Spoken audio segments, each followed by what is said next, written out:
औज़ुबिल्लाहिमिनश्शैतानिर्रजीम बिस्मिल्लाहिर्रहमानिर्रहीम। Dear students, हमने पिछली अपनी वीडियो में लीनियर प्रोग्रामिंग प्रॉब्लम को सॉल्व किया था ग्राफिकल मेथड से। आज हम लीनियर प्रोग्रामिंग प्रॉब्लम को सॉल्व करेंगे सिंप्लेक्स मेथड को यूज़ करते हुए। ठीक है, प्रॉब्लम होगा एक लीनियर प्रोग्रामिंग का, उसको हम सॉल्व करेंगे सिंप्लेक्स मेथड से। चलें, ये लिखा हुआ है पहले तो इसका टाइटल है solution of linear programming problem with help of simplex method. The simplex method is used to solve the linear programming problem algebraically. मैंने आपको पिछली वीडियो में बताया था कि हम इस प्रॉब्लम को सॉल्व कर रहे हैं ग्राफिकली। नेक्स्ट हम अलजेब्रिक मेथड से सॉल्व करेंगे, और अलजेब्रिक मेथड में पहला मेथड है सिंप्लेक्स मेथड। ठीक है, the method is illustrated by the following example. एक एग्जांपल करते हैं तो ये मेथड हमें समझ आ जाएगा। आज जो हमारा मेन मकसद है वो है सिंप्लेक्स मेथड यूज़ करना है एक मैक्सिमाइजेशन प्रॉब्लम को सॉल्व करने के लिए। लीनियर प्रोग्रामिंग प्रॉब्लम होता है दो तरह का, एक होता है मैक्सिमाइजेशन का, दूसरा होता है मिनिमाइजेशन का। आज जो हम सिंप्लेक्स मेथड पढ़ रहे हैं ये है मैक्सिमाइजेशन प्रॉब्लम के लिए। क्वेश्चन की स्टेटमेंट है maximize z is equal to 5 of x1 plus 4 of x2 subject to these constraints. ये कंस्ट्रेंट गिवन है, 4 कंस्ट्रेंट्स हैं। एक ये कंस्ट्रेंट है, एक ये है, एक ये है और एक ये है, और ये नीचे उसने बताया हुआ है कि x1 x2 ग्रेटर इक्वल 0। ये आपको पहले पता है कि ये वाले जो शर्त लगी हुई है ये हमारे यूँ समझ लें कि जो वेरिएबल्स हैं वो पॉजिटिव हैं, नॉन नेगेटिव कंस्ट्रेंट्स इनको बोलते हैं हम। ठीक है, चलें सॉल्यूशन है। First of all we convert the above stated problem in standard form. हम क्या करेंगे, इसी प्रॉब्लम को स्टैंडर्ड फॉर्म में बनाएंगे। स्टैंडर्ड फॉर्म है क्या, नेक्स्ट पेज पे होगी, इस तरह बनी होगी 6x1 प्लस 4x2 और इसके साथ हम s1 ऐड करेंगे तो ये 24 इज़ इक्वल हो जाएगा। ठीक है, मतलब इन इक्वलिटी को हम इक्वेशन में चेंज करेंगे तो हम वेरिएबल एक इंट्रोड्यूस कराएंगे। यहाँ पे हमने ऐड किया है, फ़र्ज़ करते हैं यहाँ पे ग्रेटर और इक्वल टू होता तो हम इस साइड पे s1 को सब्ट्रैक्ट करते। चलें, दूसरा क्या आएगा, x1 plus 2x2 is plus s2 is equal to 6। इसी तरह minus x1 plus x2 plus s3 is equal to 1 और x2 plus s4 is equal to 2। 4 हमने वेरिएबल्स यूज़ किए हैं जो हमने ऐड किए हैं इन इक्वलिटीज़ को चेंज करने के लिए। इक्वेशंस में हमने क्या किया है, वेरिएबल्स ऐड किए हैं 4।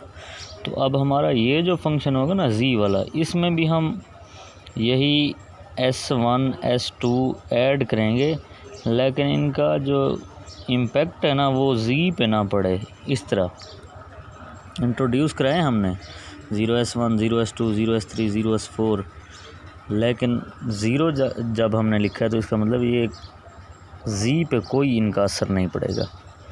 ठीक है, नेक्स्ट देखते हैं।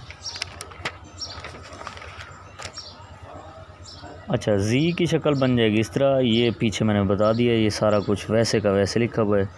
अच्छा, z ये वाली जो इक्वेशन आप देख रहे हैं नीचे कंस्टेंट, इसमें वेरिएबल्स एक साइड पे हैं और कांस्टेंट एक साइड पे है।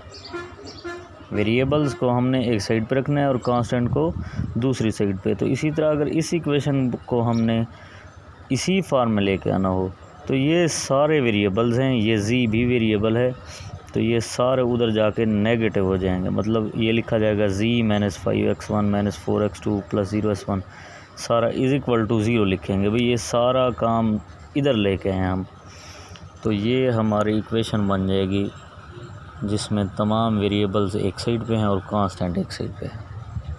ठीक हो गया। अच्छा, first note that number of variables को हम यूज़ करेंगे n से डिनोट करेंगे और उनकी तादाद है 6। इसमें कैसे 6 है? 2 तो ये x1 और x2 हैं, एक ये 2 और 4 ये हैं variable s1 s2 s3 s4, तो 2 और 4 ये 6 हो जाएगा। इसी तरह नंबर ऑफ़ कंस्ट्रेंट्स कितने थे? 4 कंस्ट्रेंट। जी इक्वेशन को हमने नहीं गिनना, कंस्ट्रेंट्स क्या थे? वो इनइक्वालिटीज़ जो गिवन थी उनकी तादाद हमारे पास 4 है। अकॉर्डिंग टू सिंप्लेक्स मेथड, ये क्या लिखा हुआ है? According to simplex method we set n minus m। n क्या है? नंबर ऑफ़ वेरिएबल्स 6 हैं। m क्या है? नंबर ऑफ़ कंस्ट्रेंट्स, वो 4 है। 6 में से 4 गया, 2 बचता है, तो 2 वेरिएबल्स को कितने? We set 2 variables equal to 0। 2 variable को हम क्या करेंगे? 0 के इक्वल करेंगे। और 2 वेरिएबल होंगे कौन से? वही x1 और x2। हम सिंप्लेक्स मेथड को ओरिजिन से स्टार्ट करते हैं और ओरिजिन पे इन की वैल्यूज़ क्या होगी? 0 0। तो वो कौन से वेरिएबल को 0 करना है हमने? x1 और x2 को। ठीक हो गया। और ये जो 0 0 हमने किया है, तो इनका नाम बनेगा नॉन बेसिक वेरिएबल्स। नाम क्या होगा इनका? ये जो x1 और x2 को 0 किया है, तो ये नॉन बेसिक वेरिएबल्स कहलाएंगे। ठीक हो गया। अच्छा, और बेसिक वेरिएबल्स कौन से बनेंगे? जिनको हमने 0 के इक्वल नहीं किया। s1 s2 s3 s4 जो हैं, जिनको हमने 0 के इक्वल नहीं किया, उनका नाम होगा बेसिक वेरिएबल्स। उनका नाम क्या होगा? Basic variables. हैंस लिखा हुआ है बेसिक वेरिएबल दिस, ये हैं। नॉन बेसिक वेरिएबल ये हैं। Normally simplex method start from it means x1 x2 is equal, ये मैंने बता दिया कि सिंप्लेक्स मेथड को हम ओरिजिन से स्टार्ट करते हैं। चलें, ये 0th इटरेशन हम कर रहे हैं, सिंप्लेक्स मेथड ने हमें जो बताई है। क्या कर रहे हैं हम? Using the simplex algorithm the starting solution for the above problem is tabulated as under. अच्छा, करना क्या है? आपने एक तो 0 बनानी है ऐसे, फिर s1 रो, s2 रो, s3 रो, s4 रो। क्यों? क्योंकि हमारे पास एक 0 थी, ये देखें, ये है हमारी 0, ये हमारी s1 रो है, ये s2 रो, ये s3 रो और ये s4 रो। इन्हीं को हमने क्या करना है? टेबल में इनकी रोज़ बना देनी है। 0 के सामने z लिखें, s1 रो के सामने s1 लिखें, s2 रो के सामने s2 लिखें, s3 के सामने s3, s4 के सामने s4। इधर आपने ऊपर ये जो लिखे हैं z, s1 s2 s3 s4, ये हैं क्या? बेसिक वेरिएबल्स हैं। s1 s2 s3 s4 पीछे हमने बता दिए। और x1 x2 नॉन बेसिक थे, ये बेसिक का कॉलम है। इसके बाद तरतीब से लिखें जो हमारी इक्वेशन में वेरिएबल हैं। तमाम इक्वेशन में वेरिएबल्स हैं, z है, x1 x2 s1 s2 s3 s4, ये तमाम इक्वेशन में हैं। ये यूँ समझ लें, यहाँ पे अगर आप कह रहे हैं ना कि z नहीं है, तो आप इसको लिख सकते हैं 0z प्लस ये सारा आगे। अब s2 इसमें नहीं है, तो हम लिख सकते हैं 0s2 0s3 0s4। जिस इक्वेशन में नहीं होगा तो हम इस तरह लिखेंगे ना। इसी तरह ये भी 0z प्लस दिस s2, यहाँ पे s1 नहीं है तो 0s1 आ जाएगा, यहाँ पे s3 नहीं है तो 0s3 0s4। ठीक हो गया। तो इन तमाम इक्वेशन में कौन कौन से वेरिएबल्स हैं? z है, x1 x2 है, s1 s2 s3 s4 है। आगे एक सोल्यूशन का कॉलम लिखना है। सोल्यूशन कॉलम कौन सा? ये इक्वल के इस साइड पे जो नंबर लिखे हुए हैं 24 6 1 2 और z इक्वेशन में 0 है, ये सोल्यूशन है इनका। ठीक है।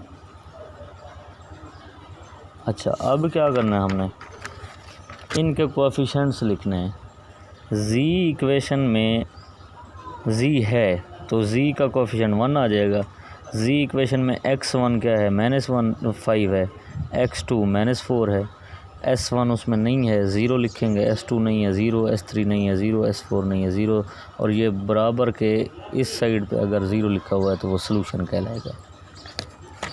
दोबारा सुन लें, ये मैंने कोएफिशिएंट कैसे लिखे हैं, z का 1 लिखा है, फिर x1 का -5 लिखा है, x2 का -4, s1 का 0, s2 का 0, वहाँ पे ये टेबल में।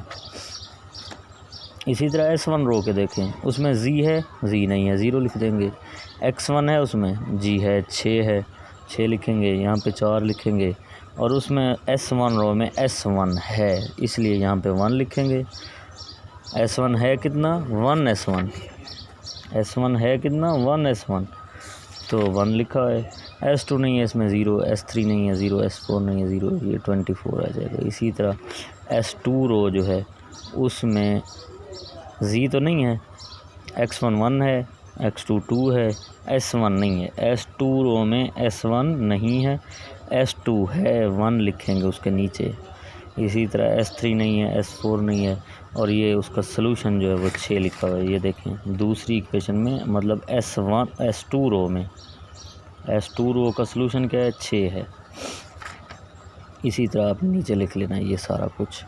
ये था हमारा स्टार्टिंग सलूशन, या जिसको बोलते हैं हम ज़ीरोथ एट्रेशन। क्या बोलेंगे, ज़ीरोथ एट्रेशन। किसकी, सिंप्लेक्स मेथड की। सिंप्लेक्स मेथड चलता है हमारा एट्रेशन के हिसाब से, ठीक है। तो ये ज़ीरोथ एट्रेशन हो गई है। अब इस ज़ीरोथ एट्रेशन में ये देख लें, S1 की वैल्यू 24 है, S2 की वैल्यू 6 है, S3 की वैल्यू 1 है, S4 की वैल्यू 2 है। ये मैंने लिखे हुए हैं।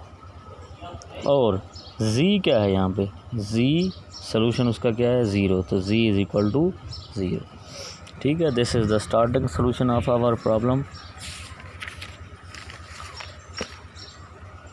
ये तो था स्टार्टिंग सॉल्यूशन। अच्छा, since we want to maximize the given problem, हमने क्या करना है, इस प्रॉब्लम को मैक्सिमाइज करना है। Objective function shows that the solution can be improved by increasing x1 because its coefficient is higher.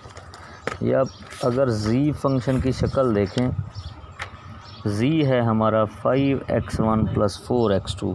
z की मैक्सिमम वैल्यू उस वक्त ले सकते हैं जब हम x1 को इंक्रीज़ करते जाएं, क्योंकि अगर फ़र्ज़ करते हैं x1 की जगह हम 4 लगाते हैं, 4 × 5 20 हो जाएगा। x2 को जितना बढ़ाते जाएं उसमें 4 यूनिट का इजाफा होना है, लेकिन x1 को जितना बढ़ाएंगे उसमें 5 यूनिट का इजाफा होना है। इसलिए हमें पता चल जाएगा कि अगर हम x1 को इंक्रीज़ करें तो हमारा जो सॉल्यूशन है वो इम्प्रूव हो सकता है, बेटर होगा, ठीक है।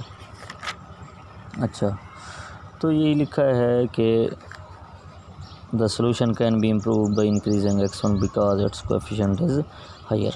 Now we have to indicate the entering variable and leaving variable. अच्छा, इसके बाद ज़ीरोथ इटरेशन हमने कर लिया, ये ज़ीरोथ इटरेशन थी, ये वाली इटरेशन ज़ीरोथ इटरेशन है।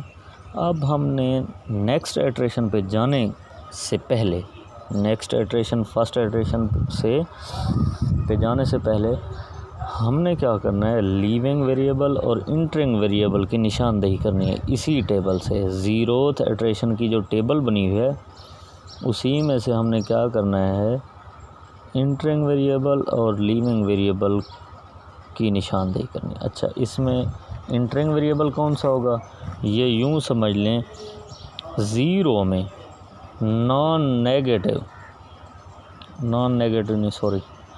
ज़ीरो में मोस्ट नेगेटिव कोएफिशिएंट जिस वेरिएबल के नीचे होगा, दोबारा सुन लें, मोस्ट नेगेटिव कोएफिशिएंट जिस वेरिएबल के नीचे होगा वो वेरिएबल हमारा इंटरिंग वेरिएबल कहलाएगा। जैसे ज़ीरो ये है, मोस्ट नेगेटिव -5 है इसमें, तो ये वाला जो x1 है इसको नाम हम रख देंगे इंटरिंग वेरिएबल। इसका नाम हम क्या रखेंगे, इंटरिंग वेरिएबल, ठीक हो गया। अच्छा, उसके बाद हमने लीविंग वेरिएबल चेक करना है कि लीविंग वेरिएबल इसमें कौन सा है। लीविंग वेरिएबल बेसिक में से होगा, लीविंग वेरिएबल बेसिक में से हमने चुनना है। वो कैसे चुनना है, आपने इन सॉल्यूशन को इस कॉलम की एंट्रीज़ के साथ डिवाइड करना है। जो आपने इंटरिंग जान लिया है, अब भाई ये वाला x1 क्या है, इंटरिंग वेरिएबल है, तो इसी के नंबर से हमने इनको डिवाइड करना है। भाई 24 को डिवाइड करेंगे किससे, 6 से, इसी के कॉलम से। 24 यहाँ पे 6 को डिवाइड करेंगे 1 के साथ, 1 को डिवाइड करेंगे -1 के साथ, उसी कॉलम में चल रहे हैं। इसी तरह 2 को डिवाइड करेंगे 0 के साथ। ठीक हो गया, दोबारा सुन लें। अब हमने क्या करना है, लीविंग वेरिएबल की निशानदेही करनी है। इंटरिंग वेरिएबल हमारा हो गया है, x1 है। मोस्ट नेगेटिव कोएफिशिएंट इन 0 जिस वेरिएबल का होगा वो हमारा इंटरिंग वेरिएबल होगा। जैसे यहाँ पे x1 के नीचे मोस्ट नेगेटिव -5 है, तो ये हमारा इंटरिंग है। इसी तरह लीविंग के लिए हम चेक करेंगे इनकी रेशो, सॉल्यूशन को डिवाइड करेंगे उस इंटरिंग वेरिएबल के कॉलम की एंट्रीज़ के साथ। 24 को डिवाइड करेंगे 6 से, 6 को डिवाइड करेंगे 1 से, 1 को डिवाइड करेंगे -1 से, 2 को डिवाइड करेंगे 0 से। अच्छा, ये क्या क्या निकलेगा, ये 4 निकलेगा, ये 6 निकलेगा, ये -1 निकलेगा और ये इन्फिनिटी निकलेगा। सिंप्लेक्स मेथड में हमें बताया जाता है कि रेशो जो अनडिफाइंड हो उसको भी आपने इग्नोर करना है, उसको भी आपने क्या करना है, नेगेटिव रेशो को भी इग्नोर करना है। ये इग्नोर होगी। कौन कौन सी बच गई हैं, 4 और 6। अब इनमें से जो मिनिमम है, इनमें से जो मिनिमम कितनी है, 4 है, ये मैक्सिमम है। मिनिमम जिस रो की रेशो होगी, मिनिमम जिस रो की रेशो होगी वो रो है S1 रो। S1 रो की रेशो 4 है और ये मिनिमम है, इसलिए हम S1 वेरिएबल को लीविंग वेरिएबल का नाम देंगे। S1 वेरिएबल को क्या कहेंगे, ये भाई लीविंग वेरिएबल है। तो सिंप्लेक्स मेथड ये कहता है कि अब इंटरिंग वेरिएबल को यहाँ पे लिख दें, यहाँ पे भी ये रहेगा, ये वाले सारे एंट्रीज ऐसे रहेंगी। मतलब यहाँ से x1 ख़त्म नहीं करना हमने, x1 को यहाँ पे लिख लेना है, S1 यहाँ से ख़त्म हो जाएगा। इस बेसिक में से S1 लीव कर जाएगा, x1 यहाँ पे लिखा जाएगा। यहाँ पे भी x1 होगा, इसको नहीं, मतलब ये इंटरचेंज नहीं कर रहे हम x1 को इधर लेके आएंगे, S1 यहाँ से गायब हो जाएगा। अब यहाँ पे ये कौन सी रो बनेगी, यहाँ पे ये बनेगी x1 रो। ठीक हो गया, ये सारा मेथड मैंने आगे लिखा हुआ है,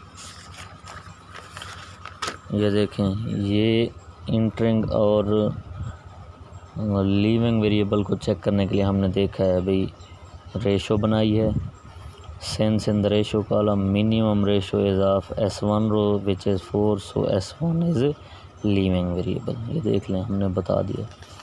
अच्छा, इससे कबल के हम आगे चलें, थोड़ा सा डेफिनेशन देख लेते हैं। 2 डेफिनेशन हैं, एक है इंटरिंग वेरिएबल और एक है लीविंग वेरिएबल।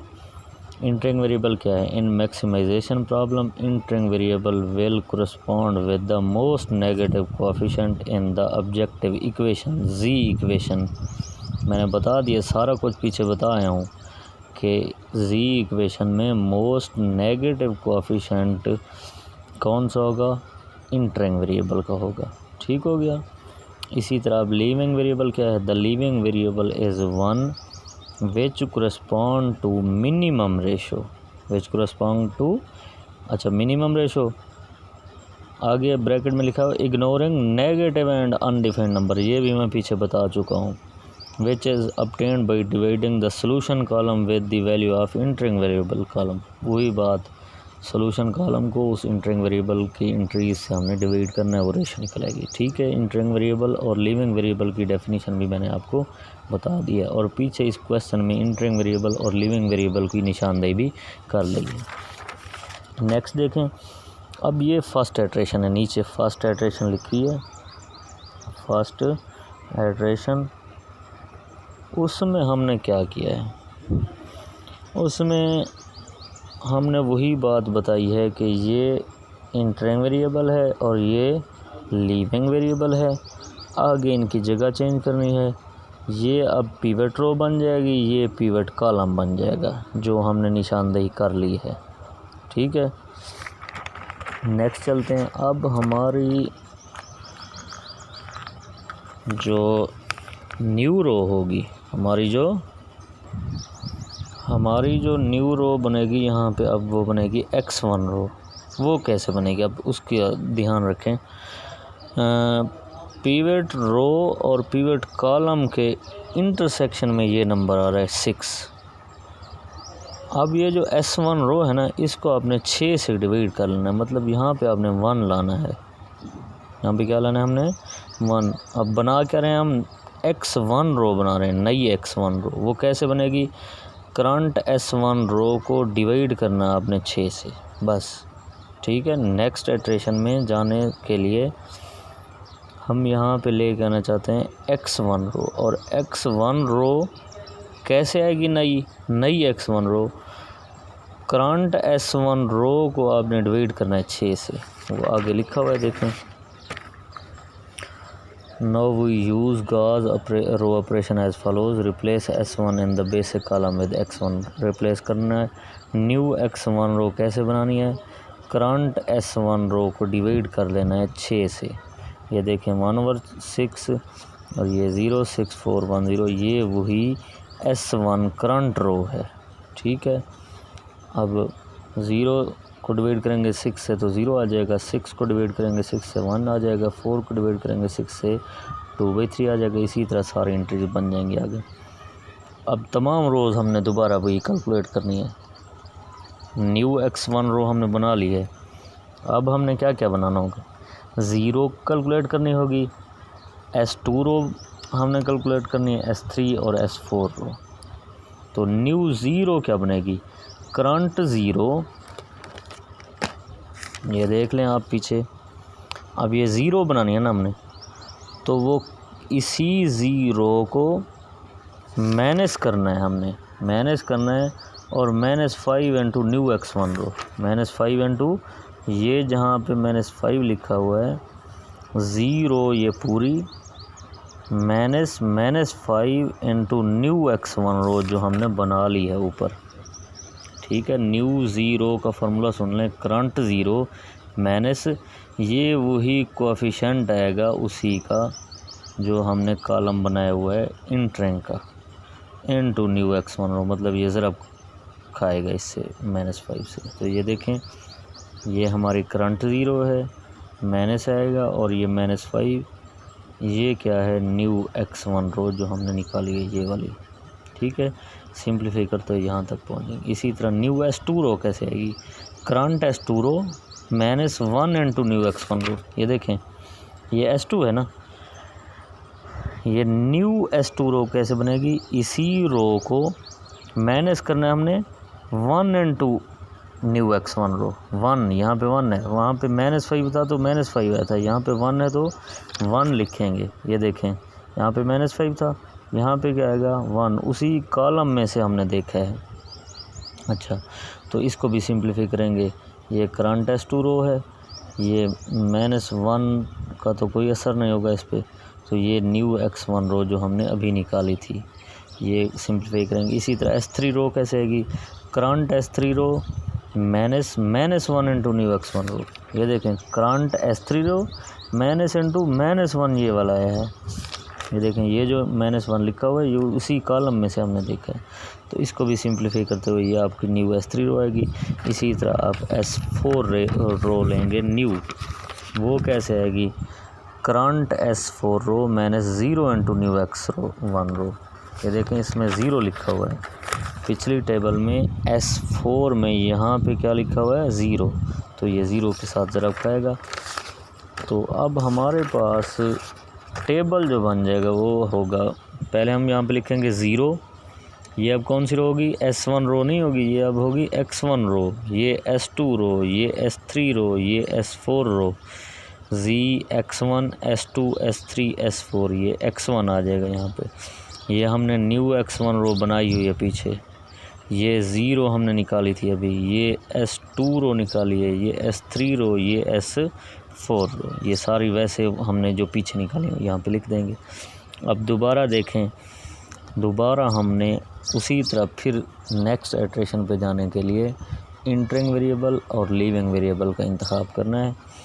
तो इसमें इंटरिंग वेरिएबल कौन सा होगा, x2। मैंने बता दिया इंटरिंग वेरिएबल मैक्सिमाइजेशन प्रॉब्लम में मोस्ट नेगेटिव जो वैल्यू होगी जिस कोएफिशिएंट की, जिस वेरिएबल की, वही हमारा क्या होगा, इंटरिंग वेरिएबल होगा। तो ये -2/3 इस जी इक्वेशन में मोस्ट नेगेटिव किसका कोएफिशिएंट है, x2 का है। तो यही हमारा क्या होगा, इंटरिंग वेरिएबल। और अब लीविंग वेरिएबल निशानदेही करें तो दोबारा सुन लें, सॉल्यूशन को डिवाइड करना है उसी इंटरिंग कॉलम की एंट्री से। देखें 4 को डिवाइड करना है 2/3 से, 4 डिवाइडेड बाई 2/3 6 आंसर आ जाएगा।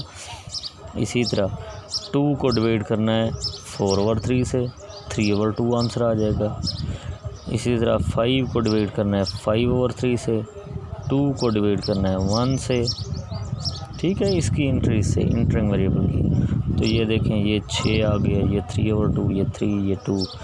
यहाँ पे अनडिफाइंड और नेगेटिव नंबर तो है नहीं जिनको इग्नोर करें। हमने अब मिनिमम देखना है, मिनिमम कौन सा होगा, वो 3/2 होगा। तो जिसकी मिनिमम रेशियो है वही हमारा क्या कहलाएगा, लीविंग वेरिएबल कहलाएगा। मतलब लीविंग वेरिएबल अब कौन सा है, S2 है। ठीक हो गया। Now the most negative coefficient in 0 is of x2. This implies that x2 is the entering variable. Also the minimum ratio is of S2 row. S2 is the leaving variable. Again compute all the elements of the row using Gaussian. ये उसी तरह फिर आपने चलना है जैसे पीछे मैंने बताया कि नई रोज़ कैसे बनाएंगे। अब नई रो कौन सी होगी, x2 होगी, क्योंकि x2 हमारा इंटरिंग वेरिएबल है और वो x2 किसकी जगह पे आएगा, इस S2 की जगह पे आ जाएगा। x2 जो इंटरिंग वेरिएबल है उसको अब चेंज करके हम यहाँ पे लेंगे, नेक्स्ट टेबल में यहाँ पे होगा, S2 ख़त्म हो जाएगा। ठीक है, ये देखें इस टेबल में हमने क्या क्या किया हुआ है, 0 x1 रो, ये x2 रो है, अब S2 रो नहीं है, ये S3 S4 रो। ये रोज़ आपने उसी तरह निकालनी है जिस तरह हमने पीछे सारी निकाली थी। देखें x1 रो कैसे है, करंट x1 रो -2/3 न्यू x2 रो। 2/3 कौन सा है, ये वही उस इंटरिंग वेरिएबल के कॉलम में होगा। इसी तरह न्यू S3 रो क्या आएगी, करंट S3 रो -5/3 न्यू x2 रो। न्यू S4 रो क्या आएगा, करंट S4 रो -1 न्यू x2 रो। अब ये x2 रो जो हमने निकाली होगी नई रो, उसी को यहाँ पे लिखना है। यहाँ पे जैसे पिछली इटरेशन से पहले यहाँ पे x1 रो थी, new x1 row, new x1 row, new x1 row. Hence the new and final table is this. अब देख लें जी इक्वेशन की रो में कोई नेगेटिव कोएफिशिएंट है, नहीं है, तो यही हमारा अब सॉल्यूशन आ जाएगा। यही टेबल हमारी ऑप्टिमम टेबल कहलाएगी, सॉल्यूशन हमारा आ जाएगा। सॉल्यूशन क्या है, जी की वैल्यू क्या निकली है, 21। किस तरह निकली है, जब x1 हमारा क्या है, 3 है, और x2 हमारा क्या है, 3/2 है। तो देख लें आगे, जैसे हमारा फंक्शन क्या था, z 5x1 + 4x2। मैंने कहा है z क्या निकला, 21। कैसे निकला, जब हमने x1 की वैल्यू दर्ज की है और x2 की वैल्यू दर्ज की है। x1 हमारा क्या था, 3 था पिछले टेबल में, x2 क्या था, 3/2। तो इसको सिंप्लीफाई करते हुए हमारा आंसर क्या आ जाएगा, 21। ये तो वैसे वेरिफिकेशन हमने की है, लेकिन हमें टेबल ने बता दिया है कि z 21 है और x1 x2 भी क्या है, z क्या है 21, x1 3, x2 3/2। This is the solution of our problem using the complex method. ठीक है, ये हमने क्या किया है, लीनियर प्रोग्रामिंग प्रॉब्लम को सॉल्व किया है सिंप्लेक्स मेथड को यूज़ करते हुए। और ये सिंप्लेक्स मेथड था किसके लिए, मैक्सिमाइजेशन प्रॉब्लम के लिए। मिनिमाइजेशन प्रॉब्लम में जस्ट एक जगह पे इसका फ़र्क आता है। वो कौन सा फ़र्क है, जैसे हमने कहा है कि जी इक्वेशन में यहाँ पे हमने मोस्ट नेगेटिव देखना है, वहाँ पे हमने मोस्ट पॉजिटिव कोएफिशिएंट देखना होगा मिनिमाइजेशन प्रॉब्लम में। वो हमारी नेक्स्ट वीडियो होगी, उसमें हम मिनिमाइजेशन प्रॉब्लम को सॉल्व करेंगे सिंप्लेक्स मेथड को यूज़ करते हुए। Okay, thank you very much.